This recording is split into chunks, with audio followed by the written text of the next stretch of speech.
Are you tired of being left behind? Are you tired of seeing everyone moving forward and you continue with life the same way? Are you tired of looking and seeing that it seems like it works for everyone, but not for you?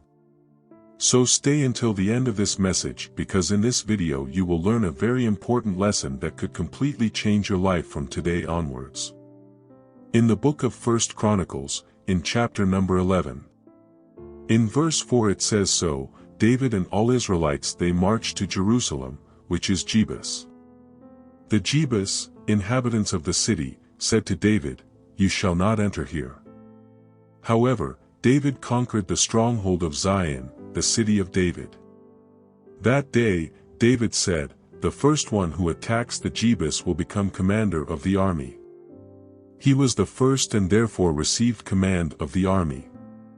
Pay attention, after Saul's death, David assumed the reign and marches together with the army of Israel towards Jerusalem, where there were the inhabitants Jebusites, the people who were living in that city. When he gets there, people say, 'Look, you're not going to come in here, we're not going to let you in.' It was then that King David proposed a challenge. With a great reward, the first warrior who had the courage to attack the Jebusites would be elected commander of the army. Let's analyze.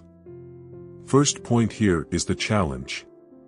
A challenge was proposed to those men, and in this challenge the first to take action would win. You see, the challenge wasn't about who was the best warrior or who could resist until the end. Or even whoever defeated the most enemies.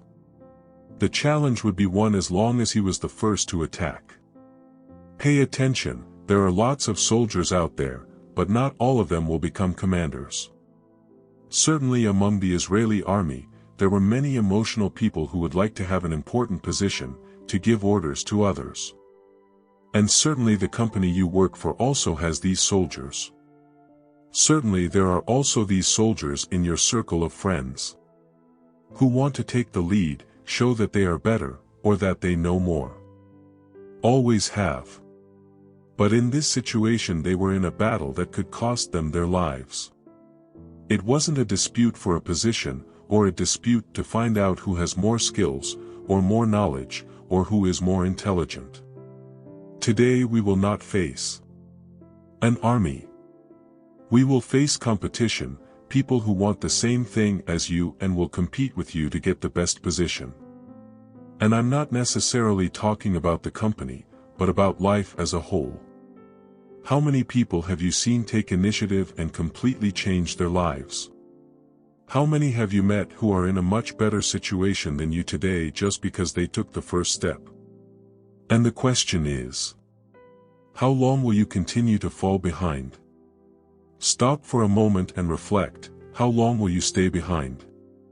Sometimes what you need is to take the first step, but there are many people who limit themselves, self-sabotage, saying that they don't have knowledge, that they don't have skills, that they don't know how to do it. Stop making excuses and then you will learn. Will learn. King David did not say that the commander would be the most skilled among all. Either smarter or more experienced, he said whoever is first. Second point for us to analyze, the enemy. What has been your biggest enemy? Who or what has been stopping you from taking action and changing your life? Has your enemy been? Has your enemy been the comments of people who try to demotivate and discourage you? Stop listening to those who are not adding anything. Stop paying attention to others who say or will say, no matter what they say. Is the enemy you have the size of the challenge? How big of a dream do you have? The size of the goal? And just because it's something big, do you think it will be very difficult? Those who really want to achieve don't worry about the path they're going to take, because they're focused on where they're going to get to. Has the enemy been fear? Afraid of going wrong? Afraid of not succeeding? Are you afraid of investing the little you have today and losing it all? Rip that fear out of you and go for it, because faith is calling into existence that which does not exist, that which you are not yet seeing, or the enemy has been yourself with your mind full of negative thoughts and doubts. Look in the mirror and tell yourself, even if this thought won't stop you, you have the mind of Christ and everything has already worked out, start to see yourself achieving the result. Realizing your dream. And the third point for us to observe is the reference. Look, in the 1 Chronicles, now in chapter 2, in verse 15, here it is talking about the descendants of Judah. And look at verse 15, what it says here, the 6th, Zem, and the 7th, David. Their sisters were Zeruiah and Abigail. Zeruiah's 3 sons were Abishai, Joab, and Asael. So we are talking about Joab. Joab was the one who was the first to attack, the first and then received the reward. But who was Joab? Joab was David's nephew. Joab was David's nephew. So who was the biggest reference that Joab he had? It was his uncle, King David. Let's go. Who have you looked up to? Do you know why Joab was the first to attack the Jebusites and thus become the commander of Israel? It's because Joab. He looked up to David, his uncle.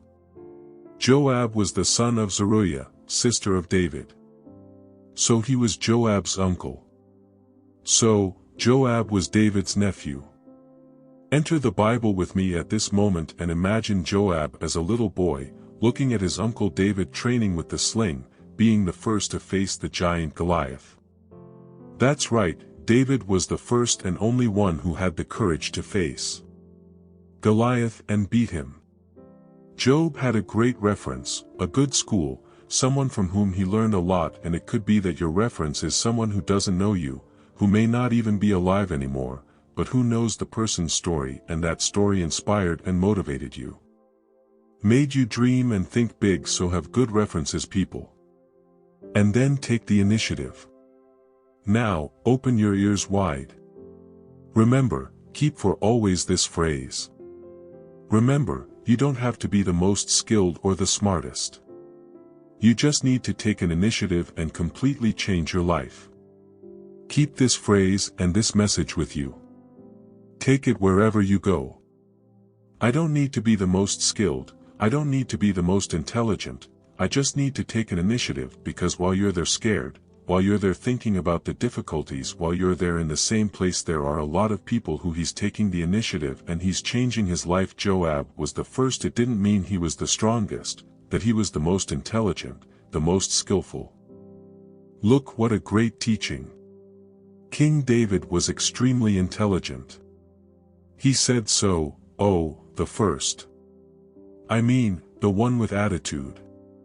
The one who is really willing. This one won't give you a second thought. This one won't watch to see who goes first. This one won't be afraid to die. No, he will be the first. Joab was first and won the challenge. He became the commander of Israel. The commander of the Israeli army. Do you want to be a commander? Or you want to continue being a little soldier? You choose to take action or not, it's up to you, but if you take action and overcome this challenge, dear, your life will change. Don't limit yourself, don't think about how much experience you have.